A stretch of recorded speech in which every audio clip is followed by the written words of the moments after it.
Hi, welcome to MamaFuel. My name is Anne Ferguson. I am your host, and I'm thrilled to bring you this podcast that was created to fuel every mama's heart, soul, mind, and body, and hopefully spark a dream or two along the way. My mission is to change the way that we mamas treat ourselves and each other so that we feel better, live happier lives, and change the world one happier family at a time. In the MamaFuel podcast, I'm sharing real, raw, and often funny conversations with amazing mamas from around the world to remind you that you're not alone and that you're doing amazingly on this wild journey of being a gorgeous woman shepherding small humans as they make their way on our beautiful planet. You are amazing, and I cannot wait to share this conversation with you. Let's get started. Have I got a treat for you this week? It is Anne, and my guest this week is the very funny, very intelligent, and heartwarming Stroud. I'm so grateful that she came forward when I asked around for podcast guests who had families that looked different than the traditional mother, father, kids, everyone living in the house. It has been such a great conversation that I would like to continue multiple times over. So if you love this conversation, make sure that you leave me a comment in the review section or just drop me an email to ann@mamafuel.me and let me know if you loved it as much as I did. Before you get started, though, I want to just remind those of you who are maybe listening from Switzerland and even beyond that I am hosting this autumn, 2019, a series of urban retreats. And these are mini retreats that last about 4 hours. And the intent is to take all of the goodness of a week-long retreat and draw it gently into 4 hours on the basis that you probably don't have the capacity right now in the middle of your real life to take off for 7 days. If you do, power to you. But many of us don't. So if you are interested in attending one of the mini retreats, urban retreats, I keep calling them mini retreats. They are mini urban retreats. Then check out mamafuel.me/urban retreats, and you can find all the information there. And if you would like me to come to your city, I'm super happy to travel anywhere across Europe and maybe further afield. If you would like me to host an urban retreat or any kind of retreat for you and a group of mums that you love, let me know at ann@mamafuel.me. Without any further ado, let's get started with this great conversation with Stroud. Hello, and welcome to this week's episode of MamaFuel. My name is Anne Ferguson, and I have just spent the last 15 minutes laughing my face off. So I can't wait to get this conversation started with our guest, because there are many of us here in this room, me, myself, and I. My guest, Stroud, who is a clown, a business owner, a mama, and a hell of a funny human being. She lives with 17 cats, has an elephant in her backyard, has raised multiple teenagers, and now has a 7-year-old who came into her life in a bit of an unexpected way. Or maybe it was expected. Let's find out. I'm super excited to welcome you, Em. Thank you for joining me today on MamaFuel. Thank you for having me. And some of that introduction is true, and some of it might be a little bit not true. Who knows? There may not be 17 cats and an elephant, but it would be really, maybe not the cats. The elephant would be kind of cool. The elephant would be really cool, wouldn't it? Sort of perhaps unpractical in London. If you lived in an elephant sanctuary, I was the only way that I would feel ethically okay with you having an elephant in your backyard. You're right. Yeah. Be fair about that. You're right. We need to be serious for just a second. Okay. Yes. And you're right. Okay. That is the only way I would have an elephant, would be in a sanctuary. Good. Right. Oh, God, we got that sorted out. Yeah, that could have been an awkward start otherwise. Okay, so how about, barring my silly introduction, why don't you tell us what your life looks like right now so that we can have a context for this conversation? My life looks pretty good. So I live in London, in the UK, and I do indeed have a 7-year-old lovely son called William, who I co-parent, which I'm sure we'll come to. Mm-hmm. And I spend my life basically helping people think and laugh. And that manifests in different ways, right? So I do lots of speaking, so I do lots of keynotes. I do emceeing of big events. So, the kind of host and the person that's fairly gobby. I am just fairly gobby. You're going to work that out very quickly. It's fabulous. I love it. Good. And then I also do comedy performances. So I've just done my new show, just did a preview just off the West End in London, and I'm about to take that on tour. So that's all about, yay! So that was all about me and identity and motherhood and all that kind of stuff. And then I run a business where we help people tell their stories and work out what their stories are.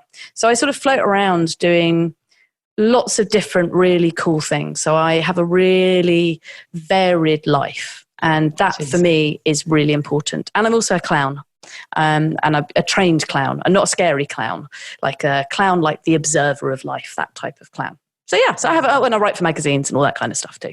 So yeah, that's kind of my life. Just like everybody else does. Oh yeah. I write for magazines, whatever. Well, yeah. But what is fascinating to me, and we were just before we started recording talking about how school formats us, and many of us come out of school thinking in very linear ways, and that those of you who are different thinkers see possibilities and see connections and are able to create and craft experiences and lives that are really outside of the traditional linear, which for some people is fantastic. So I was about to sound super mega judgy, and I retract my super mega judgy sound. But that kind of safer, maybe, more predictable way of living, that certainly would reassure our parents and our grandparents. And I love that you, even just from the very first time that we started speaking 21 minutes ago, I can feel that, there's that energy of delight in you. Like you're having fun. You're actually having fun in your life, in your work, which usually work rhymes with drag. Yeah, as in to be dragged down, not drag as in on a Friday night drag, or a Tuesday. Yeah, I can feel that from you, and I think that feels to me like an environment. Certainly, that having just confessed to you before we started talking that I have a tendency to be the more serious one. My husband comes home from traveling. He's home briefly for like 3 days, and he's like Mr. Happy, Mr. Clown, Mr. Fun, Mr. Everything. And then meanwhile, like mommy's doing the home stuff, which isn't always fun, and the like getting dinner ready, etc. He does all that when he comes home, but in a much lighter way, because it's not a daily. Yeah. Oh God, dinner again. We have to do this again. And I love that. I love that felt sense that I get from you. And it's something that I'm already, if we had stopped this conversation now, taking this away, that what a beautiful environment for your son to be growing up in. One that is not super rigid and not super serious, because mom is gobby and silly and if anything, of all the people in my world, he is the one that tells me off for being silly too much. It's like, Mum, can you just stop being silly? I'm like, no, not really. It's kind of what I do as a job. And he's like, oh, could you just be sensible? So if anything, William's the one that's like, and I'm like, oh yes, sorry, yes, I'm meant to be the mother right now. But it's that lightness, right? And lightness and fun and the joy in life, I think is really important. However your life is structured, whether you are in a 9-to-5 or you are an entrepreneur or you're a stay-at-home mum, it's how do you find the lightness? And that for me is really important. Yeah. So tell us about your journey into motherhood. Got to admit, it was a bit of a shock. Got to admit. Up until the age of about, that's me singing while I go back through the years and the decades of my life. Soundtrack is good. Soundtrack's always good. It was quite short, so you must be about, what, 7? I am actually only 9. It's a complete genius moment that I've had a child that's 7. That would be weird. Let's move away from that weirdness. No, up until about the age of 29, I was like, I am not having children. So I came out as a gay woman at sort of the age of about 24, 25, and I sort of just made the decision, no, I'm not going to have kids. And I had quite a interesting, that's a very British way of saying quite a challenging and quite tricky childhood. And so I think because of that, I sort of really made a decision. I was like, nope, not going to have kids. I helped raise my nephews, who are now in their terrifyingly, one's 23 and one's 20. And I was like, well, that's kind of got my maternal stuff done. And then my friend, who I've run a business with for 15 years, over a couple of bottles of wine, he just sort of said, we've run a business together for sort of, gosh, at that time, maybe 10 years. And he was like, we could have a kid together. He's also gay. And he was in a very long-term relationship with his now ex-partner. And I was like, yeah. And I was like, no, in my head. No, very British, yes. Definitely, yes, I'm saying that. And I was like, how interesting. What a great idea. And then we just talked about it a couple of times. And truthfully, I was still like, no, that's not on my path, I don't think. And then I went off and I did a 10-day silent meditation retreat. Vipassana. Indeed, Vipassana. And I went off to go and, well, basically see if I could do that. Now, obviously, if you're listening to this, you might not have ever heard from me before, but you'll probably get a sense I'm quite gobby. So the idea of being silent for 10 days and no eye contact and all of that stuff, I was like, could I do it? And what would I find out about myself? And truthfully, what I found out about myself was after sort of day 4, day 5, I just was like, actually, maybe I could be a mum. And actually, maybe I could be a mum and I could do it in the way that I wanted to do it. And maybe I could choose, just like I have with everything else in my life, to do it in a different way from perhaps the way I was brought up. And maybe with that choice, maybe it would be a really good thing.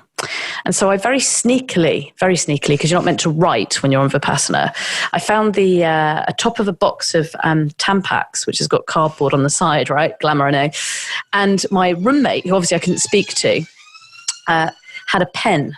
So I very sneakily wrote down one night all of the names from A to Z for both girls and boys.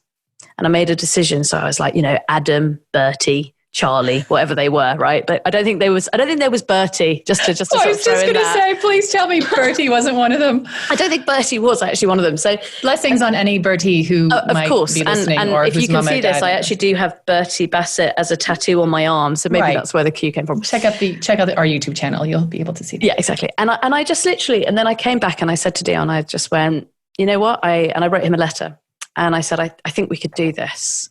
But if we are going to do this, then let's just wait a couple of months because I'm going to a wedding in Poland where I think I'm going to drink my body weight in vodka, which I did. And so any of you that have never been to a Polish wedding, whoo, it's a whole different experience. And then we came back from a Brit who is well acquainted with a night on the lash. Yeah. I mean, I've now stopped drinking. It wasn't a direct result of that, but it was almost a direct result from that. And then that was how we started. And so then that was my very conscious decision-making process. And then I was like, if we're blessed to have a baby, then cool. And then if not, that's what the universe will decide. But I made a decision to sort of do it. And then we went off and got some tests to make sure it was physically possible. And then we bought a kit from the internet. As you do. And it is amazing what you can find when you Google artificial insemination kits on Google. Because I bet they're not just for humans. No. Could bring back the elephants right now. They're not just for humans, but also it was amazing. There was like pages and pages of these kits. And I was like, wow. And I was like, well, I don't know. I've never done this before. So I did what any self-respecting potential mother would do. I bought the mid-price option because I thought that seemed sensible. And then this kit came. Is this too much information? No, it's great. Podcast? Okay, good. No. There is no such thing. Mm-hmm. Okay, good. And so we got this kit that came through, and it had 12 pregnancy strips, which I was like, okay, that's fair enough. And then it had a pot, and then it had basically a big syringe.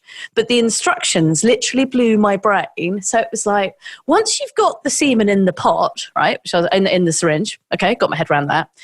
You have to leave it in the pot for 15 minutes before you insert it. Now, I don't know. Yeah, exactly. In the syringe or in the pot? No, so in the pot. So Dion did what he needed to do. Magical stuff, right? Manly. Yeah. Obviously, I'm a gay woman, so that's slightly, I have to can't think about it. It's like my brother. Didn't happen. It did. William's here. And then you have to leave that in the pot for 15 minutes before you put it in the syringe. This blew our brains because we were like, that can't be what? And they were like, well, they seem to know what they're doing. And lo and behold, first month I got my cycle wrong because one of the advantages of being a gay woman who doesn't have to worry about getting pregnant, never really paid that much attention to it. Mm-hmm. And then second month, and I am truly aware of how blessed I am. So the second month of us trying, we fell pregnant. Which was sort of, so William was really meant to be here, I think. He was waiting. I really do believe he was waiting, and I do believe that he chose us as well. So that was our very sort of, that was our journey into motherhood. And then so I presume that you don't live in the same house. So there's some very practical realities of, I go from being, you go from being a single, solo, I want to leave the house. Watch me. Whew, I just left the house person to newborn. London is mad.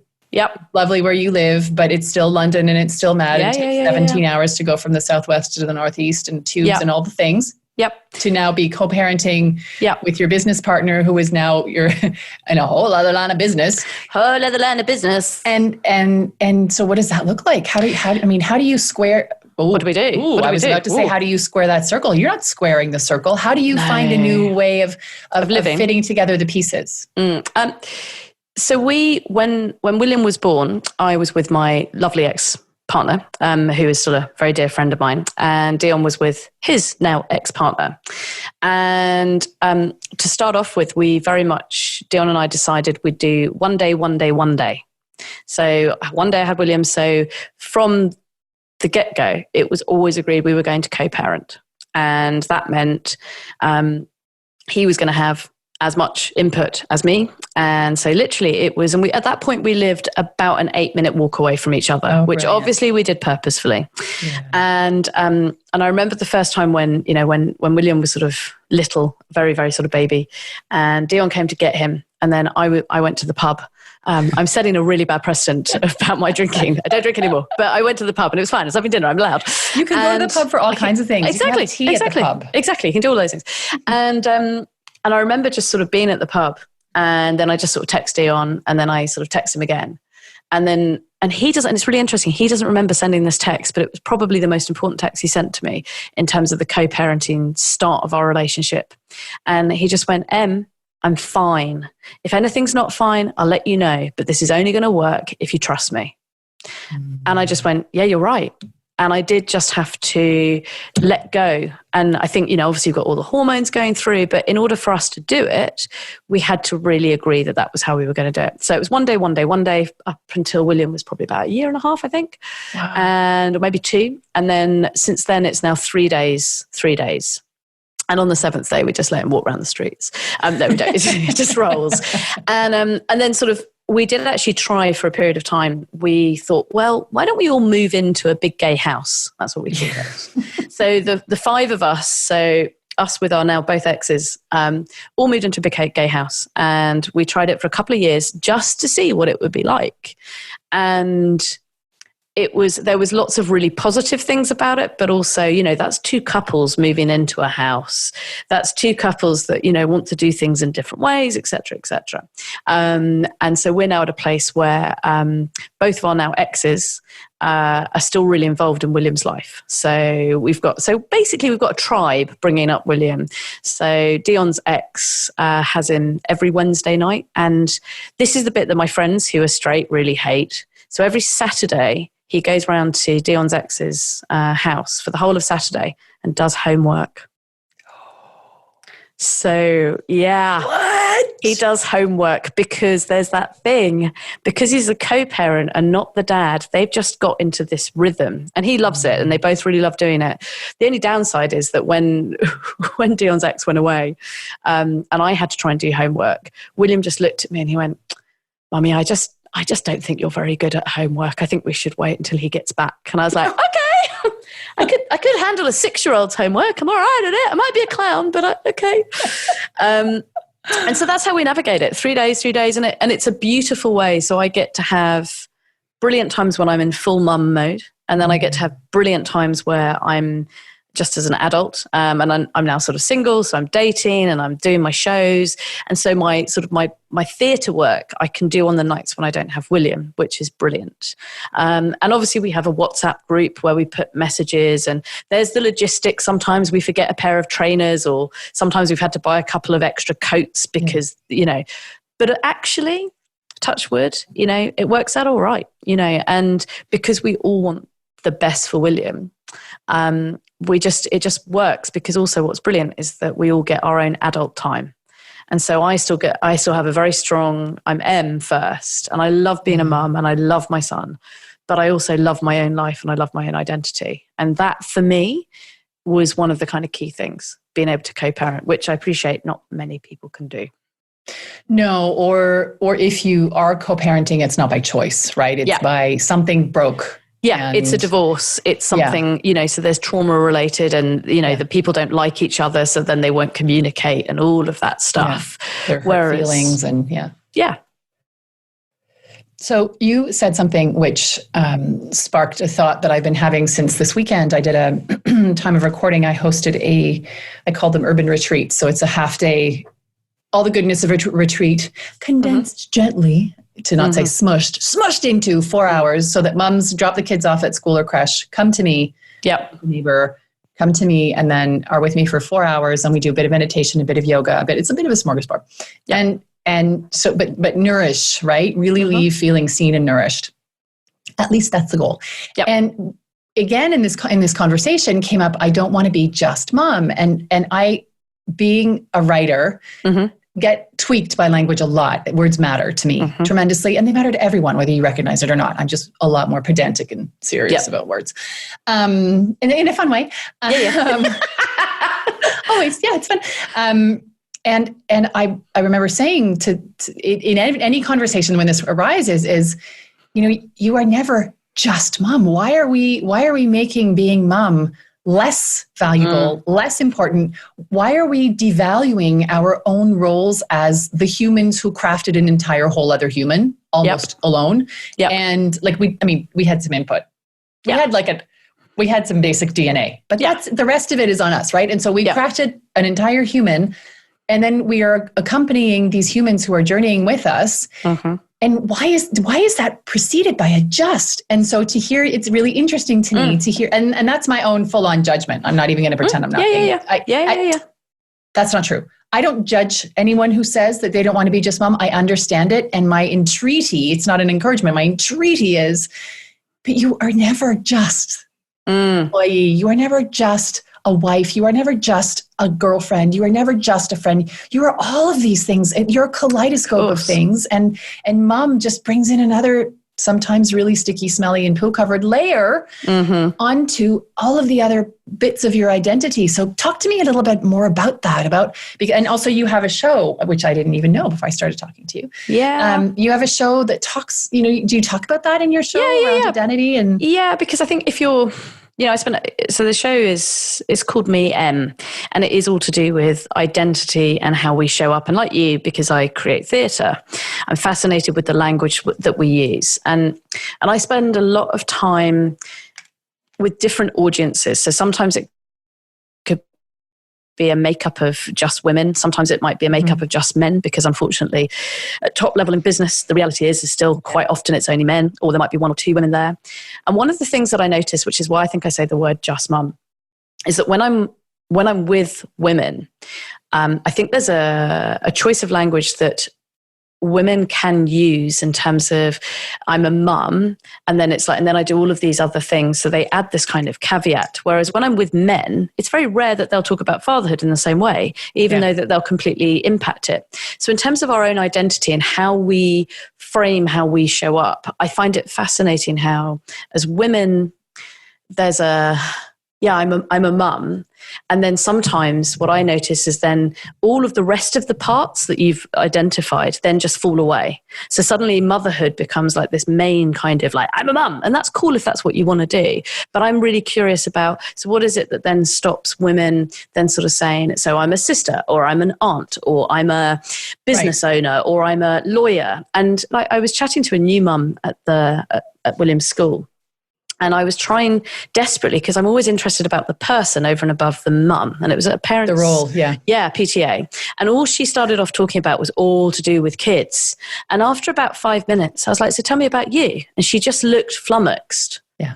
Because I don't think anybody had asked her about her, because all people see is that she's got a reception child, so that's 4, and a baby. And so all she was sort of putting out to the world, and that all the world had asked her, was about motherhood. And I went, so what about you?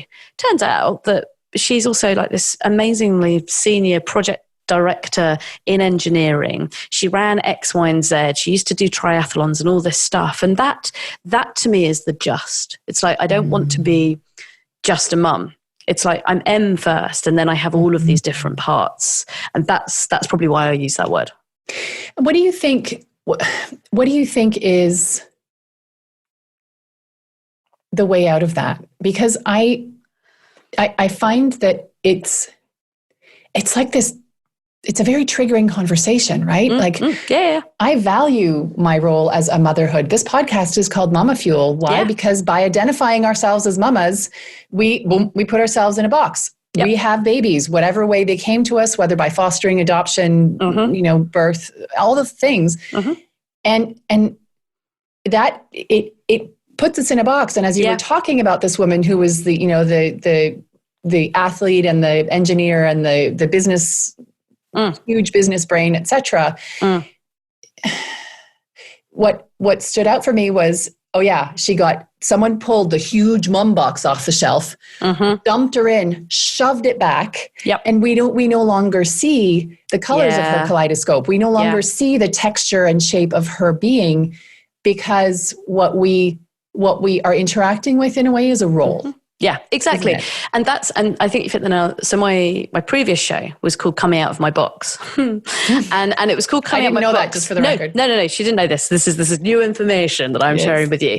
And again, because I'm fascinated with the boxes that others put us in, but then we also put ourselves in. And if you're making a choice to go, this is the box that I'm in and this is my identity, that is brilliant and it's cool and kudos to you. Yeah. My challenge is when people don't make the active choice and then society then puts them in that box, just as you so beautifully described. And I think as women, and especially as other mothers, I think the tendency can be as other mothers to connect and chat predominantly about motherhood issues. Yes. So I think the conversation within women who are mothers and who aren't mothers actually needs to shift a gear. Because when you get a group full of men together, they might chat a bit about their kids, but then they'll go on to whatever it is that they're interested in. Because I don't believe that men sort of put quite so much weight on the word father. You know, it's not because they're not really into it and everything like that. But I think as women, I think we can put too much weight on seeing other women only as mothers. So I think it's our responsibility to change, to ask them about them versus asking them about the kids. I'm getting ready to push my chair back from the desk. Okay, is this controversial? She's moving a lot. She's like, no, because I'm like, all the things. Yeah.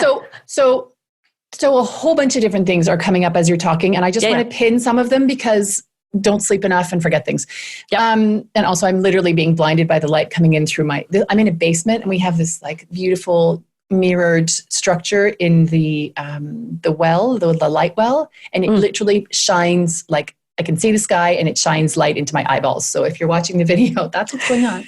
And for Em, that's what's going on. I'm like, anyway, that's not what I wanted to pin. What I wanted to pin was I wanted to refer back to the conversation with Nick and Catherine North and Nick's experience of moving through the world in his female identity and now his male identity and also as a dad, pin.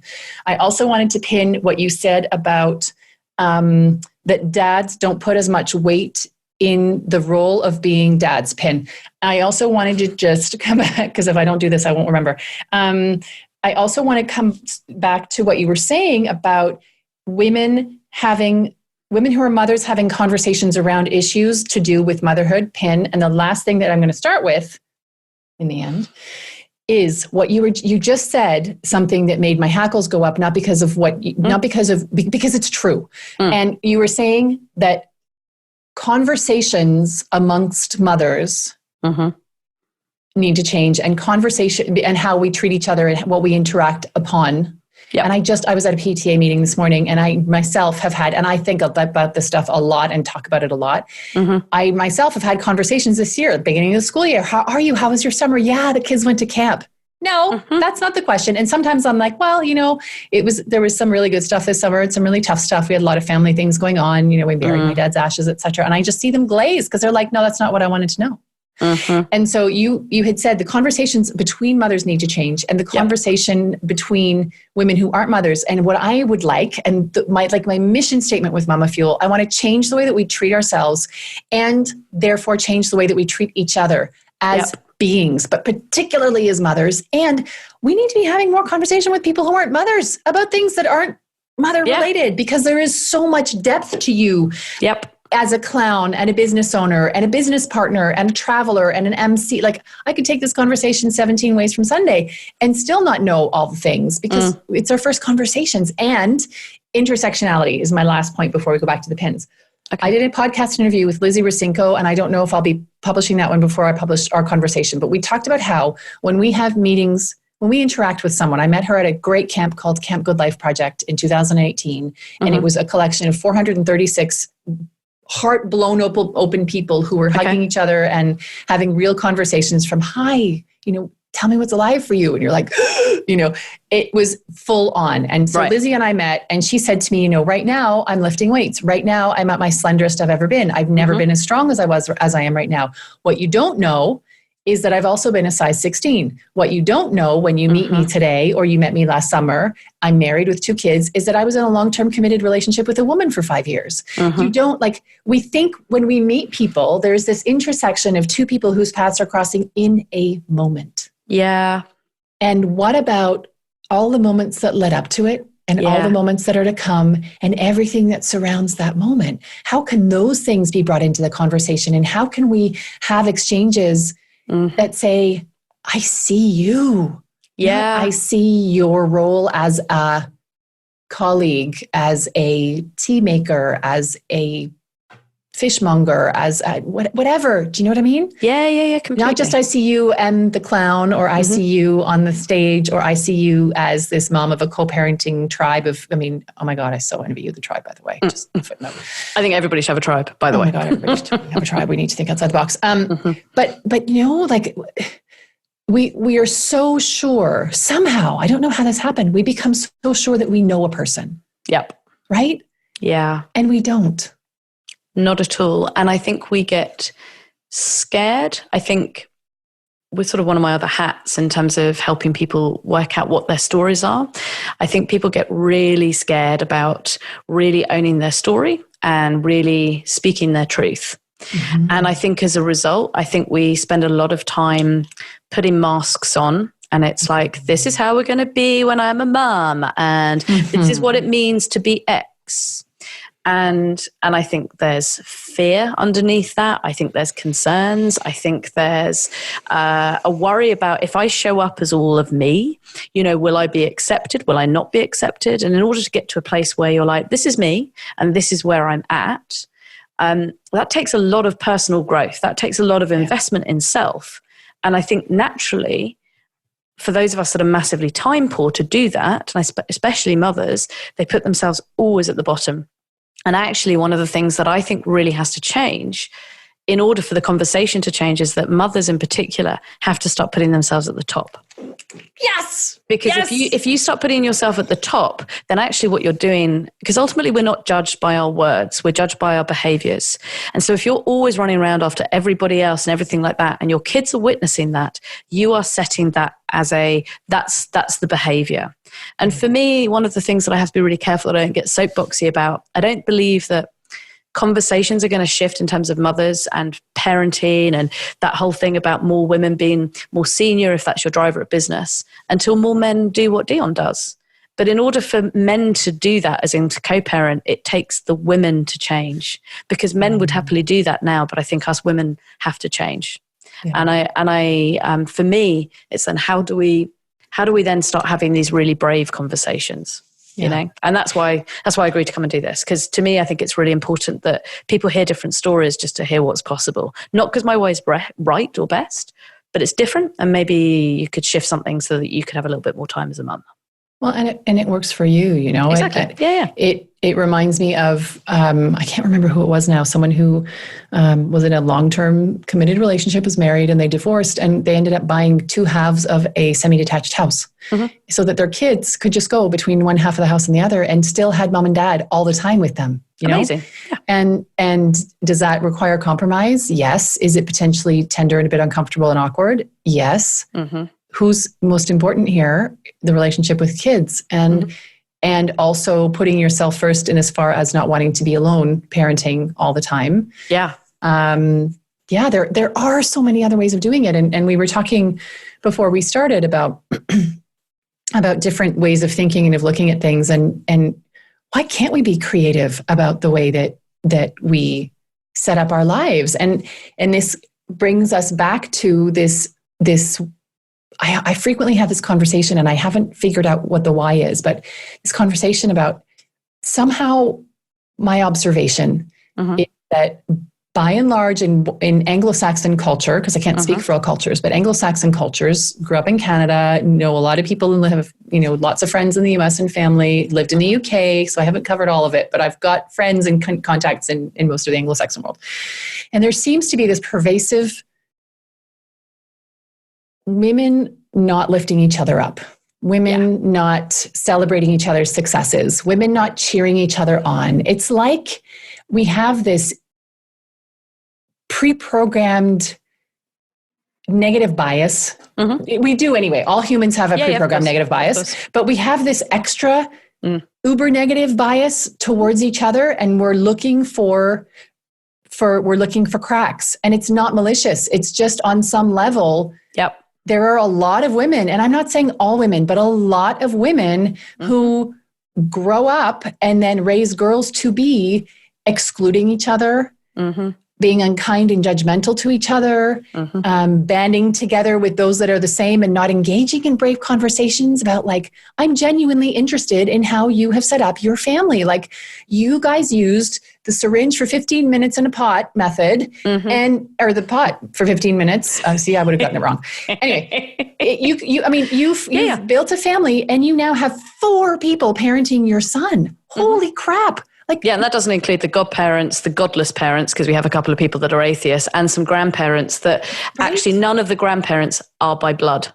So you probably have at least 10. Oh, genuinely. There's on the list of who can pick up William, you know how there's always, write the list. We run out of paper. That's so good, right? And so many of us wouldn't, particularly in the international community, a lot of which comprises the audience who listens to MamaFuel, that we are so isolated, and we do very much get into this, no, I can do it myself. No, I can do it. And that was my case, and broke down a couple of times physically, that my body was just you bloody well cannot do this yourself. And we're going to the hospital right now, Missy. Yeah. Because it just couldn't anymore. I couldn't anymore. But there is this thing, and I have just seen it. My oldest daughter wasn't included in an invitation that included every single one of her friends. And on Saturday, she went to a party, and every single one of her friends was talking excitedly about this huge event that was happening at a very posh hotel here in Geneva. And she was destroyed because she had been told she'd be invited. She wasn't invited. And when she got back to school yesterday, everyone was talking about it and forgetting that she hadn't been invited. And she's 12. And I just think that we don't know what the circumstance is. I'm sure there wasn't any malice, but sometimes there is malice. And, sometimes there's just reality of head count and bums in seats. You just can't fit all the people. But the underlying behaviors that I see in those kids, where do they learn to be oh, that's right, I forgot you weren't there.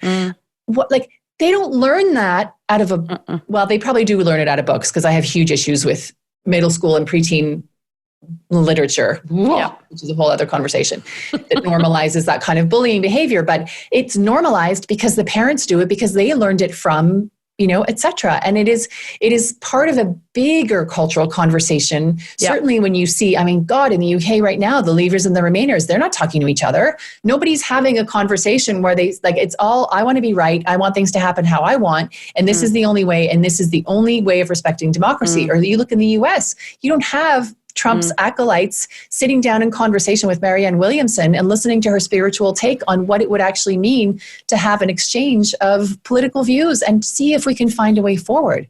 We are very exclusive of each other. Yeah, and I think you've hit on a really important thing. And for me, it's how do you come back to a place of being curious? And I think you're right with all of those examples. I think as human beings, I think we're becoming more and more polar, and we're not having conversations with people that we don't understand. So for example, if you bring it back to the motherhood thing, it's being curious about the choices, about how one woman might have made the choice to stay at home and not work, because that to me is something that wouldn't work for me. But I've asked many of them to understand what it is, because I could see when I first went to William's school, there was a divide between the mums that worked and the mums that didn't work. And I'm like, hey, on a minute, they're all human beings. I don't understand that. And because I work across all sectors and with all different types of people. I'm like, people are people, right? Yeah. So you can either be a good person or you're not about good person. Yeah. And I do believe that 95% of the world is made up of really good people, you know? Same. And I think if you then come from that place of curiosity, then you can then start to understand. It doesn't mean you agree, but you can start to understand. And that to me is one of the things that needs to change in terms of the women's dialogue, you know, and how we talk to each other. And I remember and you're right, there was an example, there was a client of mine and senior leadership team, and there were 6 women and 1 guy. And I was working with them on these 2 different days, back-to-back days. And on this one day, one of the women went, and I think it was 4:00. She was like, I've got to go and pick up the kids. And then I witnessed all the women, not the one man, go, oh, she's always going early. And all of this stuff, like none of that kind of, gosh, isn't it great? You know, and it was like, wow, she never pulls her weight, etc. Which I know for a fact she did, because she works later when she gets home, etc. Yeah, because that's what us women do. And then the following day, I witnessed the guy go. And all of the women, as they left, went, oh, isn't that so sweet that he's picking up the kids? And I literally went, what? Hang on, I can't. And I couldn't let that go. And none of them had actually realized what they had done. And this is a senior leadership team of a very successful business. And I went, so you within yourself have just treated him completely differently to how you treated her. How is that you raising up other women? And they were like, oh, I didn't know. And that's the type of thing that we fall into, these patterns. Yeah. And that for me is where we've got to, you know, to go back to your point about picking up on language, being curious and picking up on the language that we use, that's how we can change it. Yeah. I want to come back to one of my pins. Yeah, I thought you might. And I love it. You've got a visual representation of a pin board, and it's not actually real. It's just in the air. Yeah, it is just in the air. I have all kinds of things in my office. But before I do go to that pin, I just wanted to name drop Anna Whitehouse, who is a brilliant journalist in the UK, who is also the co-founder with her husband of the Flex Appeal campaign, which you may or may not have seen. If you haven't seen, I will connect you with her if you're interested. She is campaigning in Parliament. She has campaigned in Scotland, in Wales, for flexible working, not just for mothers, but for humans, all humans. Initially, it started out as parents. I'm really getting blinded now. You are. I am super blinded. I know I can get up and shut the blind, but it means a lot of walking and weird, podcast microphone moving. So we'll just leave it as it is, and I'll just exist in this halo of light, because what I'm saying is so true. And so they have created this Flex Appeal campaign, and they're really beating the drum about why does that even happen? How is it okay that those conversations are even happening? Why are women tearing each other up? The worst critics for mothers and anyone who is trying to work flexibly, a mother who's trying to work flexibly, is her female colleagues, not her male colleagues. It's the women shredding each other. And the men will have a conversation and say, "Oi, mate, you're not pulling your weight. Like, what do you, I can't do the accent, but you do your bit, or make sure you get that to me by the time you whatever." But for women, they won't have that conversation. And there's, women, it's more complicated. Men are more blunt, whatever. It shouldn't even be happening. And so I would strongly encourage, particularly if you live in the UK, look up Flex Appeal. Anna Whitehouse is with her husband, Matt Farquharson, which is never an easy name to say. And I feel quite proud that I've just done it quickly. I think you did it really well. Thank you. I'm not going to do it again. No. I may vault it up. They really are. They did this great TED Talk here in Switzerland, in Lausanne, and I last minute found out about it, took the train and went up and met. I was like the fangirl ever meeting them. And it was all around how we still have this work ethic of battery chickens, right? Yep. Like we're all from the industrial age. We're and the battery chickens in coops sat one on top of the other, really defecating on each other. And, with their claws growing through it's horrific. And if you look at the production of a battery chicken and the production of a free range chicken, the eggs are different. Sometimes it's a double yolk in a free range chicken. The color is different. The taste is different. The size is different. And so why are we expecting people to live like battery chickens when we have all the technology available for people to be free range hens? And that is, it's all of a piece, right? Like the conversation about why is she leaving? I remember one of the things that Anna had posted was a guy was saying he needed to go home. He needed to leave a little bit early to pick his child up from the creche. And the response was, well, can't your missus do it? And his response was, when you pay me as much as my missus boss pays her, then we can talk about it. But that's a very unusual situation. Yeah. But still, like, again, bigger conversation. Of course, of course. Pins.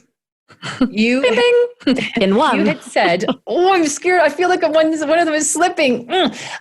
You had said that men don't wear the yoke of fatherhood the same way that women do. Yeah. Or they don't feel the weight, because I'm changing your words. They don't feel the weight of fatherhood, and it doesn't have such a large role or representation when they talk about themselves or they talk to each other about things. They quickly move into they don't open with it. No. And they might not even talk about, you might not even know that a guy has kids. Yeah. They might it doesn't mean they don't love their kids. They might hide it on purpose for career reasons if it's in the work context. Mm-hmm. And I just wanted to name that I have a situation which is extraordinarily lucky, where my husband wants nothing other than to be home with the kids. Like he's done. He's ready to retire, and he wants to be home thinking about what is for dinner and doing all the football driving. And I am ready to not be doing that anymore. And so we're in this position of like me fighting my own traditionalist demons of, well, actually, well, what does that mean? Like, what do you mean? Like, they're teenagers now. They need me. I cannot be here for the teenage years. I'm their mom. Like, we've got periods arriving and like things between. He doesn't get that. And he doesn't, in some cases, get a lot of it because he's a guy and he went through different things, but he gets lots of stuff and he has his own take. So I think that there are a lot of men who want to be co-parenting like you have your situation. Yep. And society doesn't want them to. The world is not set up for them to be able to even speak it, never mind live it. Exactly. And I think by you sort of identifying within yourself, you're like, well, hang on a minute, I'm the mum. And it's like, right. And so you, even within yourself, have got that sort of like, yeah, but I have to. And it's like, but actually that blueprint of a parenting, the mother and the father, neither of us have it. Just because we might breastfeed or not breastfeed, as the case may be, and because we birthed said child, on those first few nights when it's a newborn, the mum has no more idea on the first time than the dad does. Yeah. And that for me has been the really interesting piece of our journey with William, because who am I as a woman to say that I know better than a man? And they will do it. Of course, they'll do it differently because they are because they're a different human being. It's nothing to do with the gender. Yeah. They're a different human being. But actually, it's like if you give them permission, how brilliant will that be for your kids if they get to spend pretty much equal time with their mum and their dad? Because then they're getting the two inputs, and that's why it does take two people to make a kid, generally, Yeah. And I think for giving your girls that offer and that space to have real amazing time, because ultimately when they look back on their life and their childhood, no one remembers the stuff, but they remember the time. And that's all little people want. They just want time. And if they're going to have time with your dad and time with you, winning, but you're right. And it is a societal thing. But if every single one of us makes the really brave choice of going, what's really right for me, which goes back to that mum thing, putting themselves first, and then actually asking, what's really right for you, as in the father, however they might be, or the co-parent or whatever. Actually, it's amazing how many things can change quite quickly. But it's a permission piece. And then once you've done the permission piece, then it's just logistics. Yeah. Yeah, indeed. And the figuring out of the watching inside of oneself. What is the prescription that I've been handed and that I have swallowed because I didn't know any better. I didn't know to be critical when I was 2, 3, 4, 5, 6, 7, 8, 9, 10 years old, because I was a kid and I depended on these people and the society as it is to survive. Yeah. Watching at now 45, where my husband is 15 years older than I am. So he's literally ready to retire. Like he'll be 61 in the new year. And he's like, when we decided to have a family, he said to me, look, you take the first 10 years because I'm going to be traveling a lot. Why don't you enjoy, if that's what you want, enjoy, be home, do all that. And then from then on, I'll take over until they're gone. And then it'll be just us. And we're at year 12. And I'm like,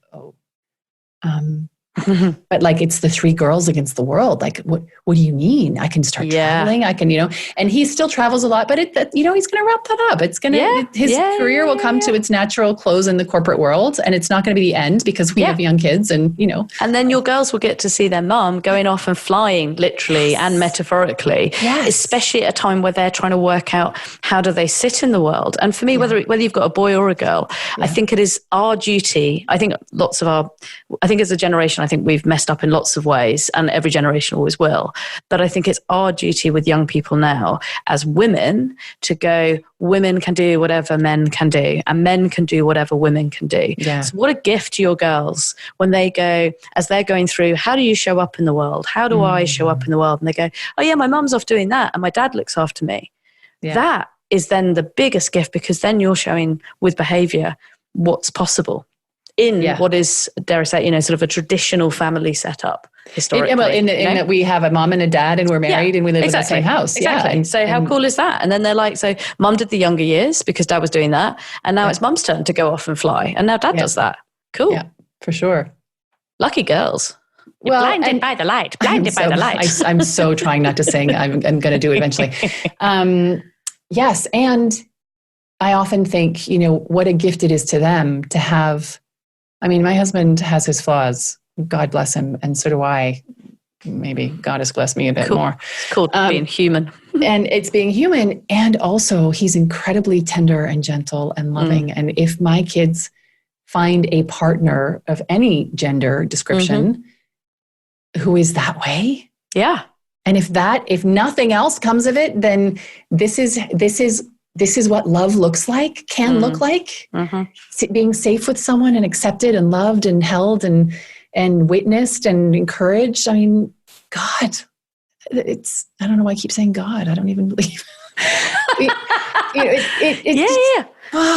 But that's it, isn't it? You can talk about all the different things, about the pay gap, about Brexit, about Trump, but actually fundamentally what we're in charge of is making sure our little people in our lives are full of love so that they can be whoever and however they want to show up. Yeah. And if they get love from whoever's in their tribe in the most beautiful way, but in order to do that, we have to really love ourselves. And in order to love ourselves, we have to have the confidence and the courage to really go, this is what I want, and to actually ask ourselves those questions. And for everybody, that's different. But as long as you're asking yourself the question, then you're coming from a place of choice, then it's brilliant. But if you're just doing it because that's what you think you should do, that's when the danger comes, and that's when there can be a massive impact, especially at the moment for women. And the resentment builds and you spend all your time making yourself small, and then things start to manifest in the body because you're not living your truth and being honest, and things, I mean, it is, I want to name, it can be incredibly challenging, the going throughness. It is, you are going on you're going on a U-hunt, and you can't go over it. You can't go under it. You can't go around it. You've got to go through. And for some people, going through is very quick because they're open to inspiration. They're open to shifts in perspective. And for other people, it's very long and torturous because they're resisting. They hold to things that, even though they're uncomfortable and don't work, they're at least familiar. And so I just want to name that if you're listening to this and you are on that journey, which, by the way, we all are. And if buying books about self-awareness and connected parenting and, illumination of all of your senses is what was required to be illuminated and living from a place of truth all the time, I would be like on the podium. Like top of the I'm probably one of Amazon's best customers in Switzerland. It's not even funny. Okay. But I just want to say, if this is you and you're on this journey, it can be quick and it can also be long. Yeah. And what if, you mentioned curiosity? It's a word that I often use with the MamaFuel sisterhood. So I have a global membership of mums who connect about a lot of these things that never in a million years would they have conversations like this with people they see at the school gates every day, because that's a whole other level of vulnerability. So we have these conversations in this safe space. And if someone's interested in listening, just drop me a message at ann@mamafuel.me and I'll tell you next time it's opening up, because I don't open the doors very often. But we often talk about curiosity and how can you approach your body, your heart, your soul, and your mind from a place of curiosity instead of a place of, we were just talking about this yesterday, how we were talking about body and how we either use the body as someone who's taking public transport. If it works, we don't think about it. If it's smelly or late or there are leaves on the tracks or whatever's going on, we get really freaking irritable and angry, right? So if something happens in my physical being and I can't just go out and do all the things, I get pissed off or frustrated. Or we come from fear. Or we are just completely detached. Like it's fear, irritation, public transport, or detachment completely. And what if when something arises in the body or the mind or the heart or the soul, we can be curious and teach our kids instead of teaching them it's dangerous, which is my template for sure. I grew up with that template and it still comes out of me pretty often. And my kids have their dose of anxiety. I've talked about it before on the podcast, as do I. Yet I am constantly inviting them and myself. Well, what if I was just curious? Yeah. And I think that's, the life that I now have, and as we record it, I've just turned 41, and the life that I've created, thank you very much. The life that I've created, I absolutely cannot take full credit for in any way, shape or form, because to get to where I am now, where I do feel like I'm kind of living what I should be doing, I'm really clear about that. I have so much life and fun and joy. I had to have a team of people around me. And it took me a long time to work out that I used to think, maybe it was a British thing, maybe it's an upbringing thing of like, well, I must be able to fix it myself. Everything, I should know all the answers. Of course, you should be able to deal with any old trauma that you've had. And of course, and why would you get a team? Because I'm British, I'm not going to talk about anything.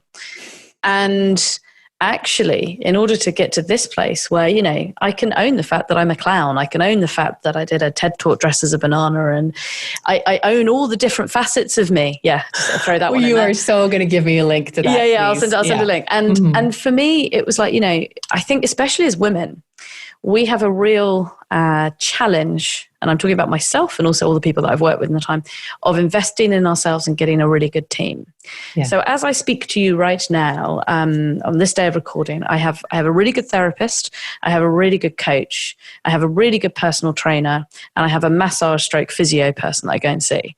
Then occasionally I go and see a nutritionist, and occasionally I go and see a healer. And in order for me to fly and to support others and everything like that, but it's not even about my work. This was about in order for M to fly. Yeah. I realized I had to get other experts, other people. And my God, did I have to go through some hoops to let myself do that. I was like, oh, get a personal trainer. That'd be really good. And I was like, but I'll see her once every month. And even doing that, I was like, oh, it's a bit too much money. I should be saving that money. Shouldn't do that. And now I see her twice a week. It's the best money. I'm the fittest I've ever been. I'm doing more and more things, et cetera, et cetera. And I could do that about all the virtues of all the people. And so in order for us, and you're right, in terms of the development and the curiosity, you have to first hold up a mirror. And of course, you might, in your head, you might be listening to this and go, yeah, but I can't afford that. There are so many free online resources. There are books that you can download for not very much. And as one of my coaches once said, if you've got £10, which obviously at the moment is worth nothing because the pound is doing terribly because of Brexit, but that's a whole other political statement, which I'll let go. But if you had a £10, you find the best person that you could spend 2 minutes with, and you spend £10. And if they're that good, that £10 will then come back and be £100. And that's how you grow it. But it's about investing in self. My late father's now late partner, she just passed away a few weeks ago, used to say to me, if you have $1, which obviously is worth less than, that's less than 10 British pounds. Let's call it $10. If you have $10, spend 8 of them on your needs, on food, on shelter, on all of the things. But those last 2, you save those and you spend them on yourself. Because if you don't spend at least those $2 on yourself, you will cease to exist. You cannot continue. Some part of you is dying on some level, be it physical, emotional, or otherwise. And I've always remembered that lesson from Lena, that, and it seemed such sort of it was almost heresy, what do you mean? I have student loans to pay. I have debt, which I lived in London. I lived at large when I was in London, lots of traveling and fabulous things. But But still, she was like, yeah, even with your debt, service your debt, pay your rent, do the thing, and 2 pounds of the 10 on you. Yeah. She was a wise woman. She was a super wise woman, super, super wise. I could take this conversation so many ways. I still have hanging pins that I can see them. Yeah, they're just there. There are 3 of them just hanging out there. I don't remember what's on them anymore, so that didn't work very well. Maybe I need a different system. But I'm extremely grateful for you offering to come on to MamaFuel when I had made a call, an all call, because I really want to have conversations with all kinds of families. And in fact, it's a good time to mention that Nick and Catherine North created a beautiful documentary called Just Another Beautiful Family. And it's premiering this month, September 2019, at the Calgary International Film Festival. Nice. It is worth, if you are on Instagram, looking up Just Another Beautiful Family. Is the name of their Instagram account. I may be getting that wrong, but look them up.